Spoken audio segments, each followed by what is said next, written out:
السلام علیکم۔ آج کل سوشل میڈیا ہو یا الیکٹرانک میڈیا، ہر طرف عاصم سلیم باجوہ کے چرچے نظر آتے ہیں۔ ایسا کیوں ہے؟ اس طرف جانے سے قبل ہم عاصم سلیم باجوہ کی زندگی پر ایک نظر ڈالتے ہیں۔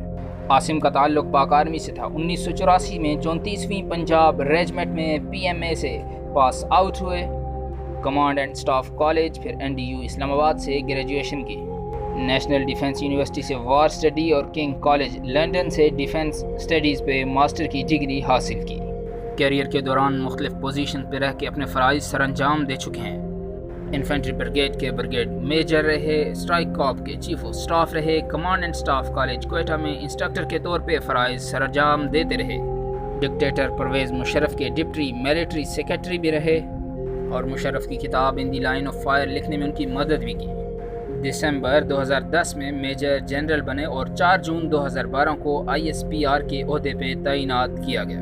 ISPR کے طور پہ آپ کی خدمات ہمیشہ یاد رکھی جائیں گی۔ یہ وہ دور تھا جب جنرل راحیل شریف فوج کے سربراہ تھے۔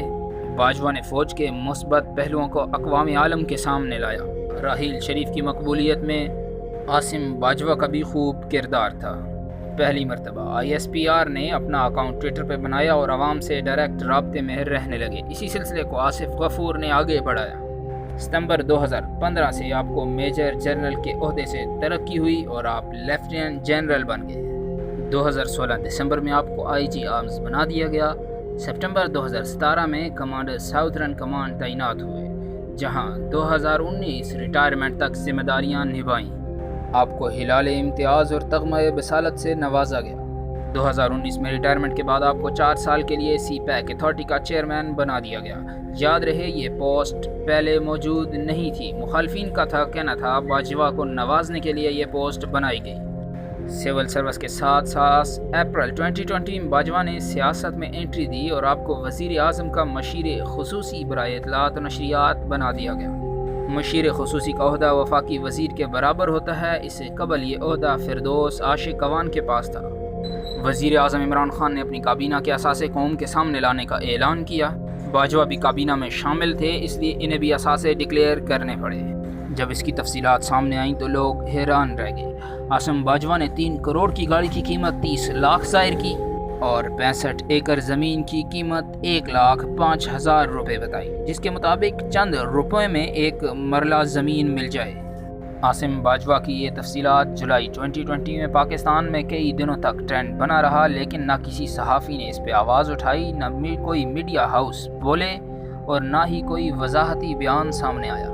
27 اگست 2020 کو فیکٹ فوکس نامی ویب سائٹ پہ احمد نورانی صحافی کی ایک تحقیقاتی رپورٹ شائع ہوئی، جس میں یہ بتایا گیا کہ کیسے عاصم باجوہ کی ملٹری کیریئر میں عاصم کے بیوی بچوں کے اثاثوں میں یکدم اضافہ ہوا۔ ڈاکومنٹس میں یہ بھی بتایا گیا کہ پاپا جونز نامی کمپنی کی 133 فرنچائز باجوہ فیملی کی ملکیت ہیں۔ اس کے علاوہ امریکہ، دبئی، کینیڈا اور پاکستان میں بھی بیش قیمتی پراپرٹیز ان کے نام ہیں۔ یہ رپورٹ شائع ہونے کے بعد فیکٹ فوکس نامی ویب سائٹ کچھ گھنٹوں کے لیے ڈاؤن ہو گئی، لیکن جب عوام میں یہ ٹرینڈ بنا تو دوبارہ آن کر دی گئی۔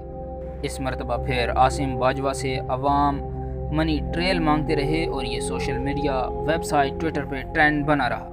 آپ کو بتاتے چلیں، پاپا جونز کمپنی امریکہ میں پیزا ڈیلیوری کا کام کرتی ہے۔ اس پر پاکستان میں کافی میمز بھی بنے۔ ابتدا میں عاصم باجوہ نے مکمل رپورٹ مسترد کر دی۔ الیکٹرانک میڈیا بڑے صحافی بھی خبر چلانے سے گریز کرتے رہے۔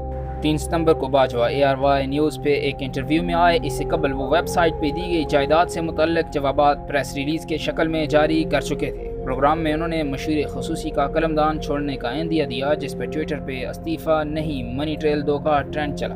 اس کے بعد عاصم باجوہ سرخرو ٹرینڈ بھی چلتا رہا۔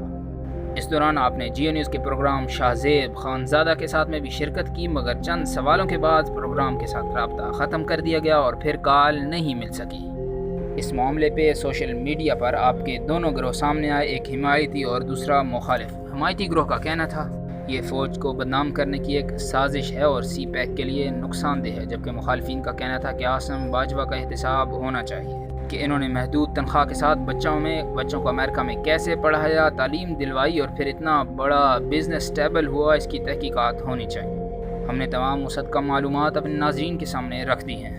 ہمیں یقین ہے آپ انتہائی سوچ سمجھ کر ہی کسی کے درست اور غلط ہونے کا فیصلہ کریں گے۔ مزید بہترین ویڈیوز کے لیے ہمارے چینل کو ضرور سبسکرائب کر کے ویڈیو کو لائک کیجیے، کمنٹ بار میں اپنی رائے کا اظہار ضرور کیجیے گا۔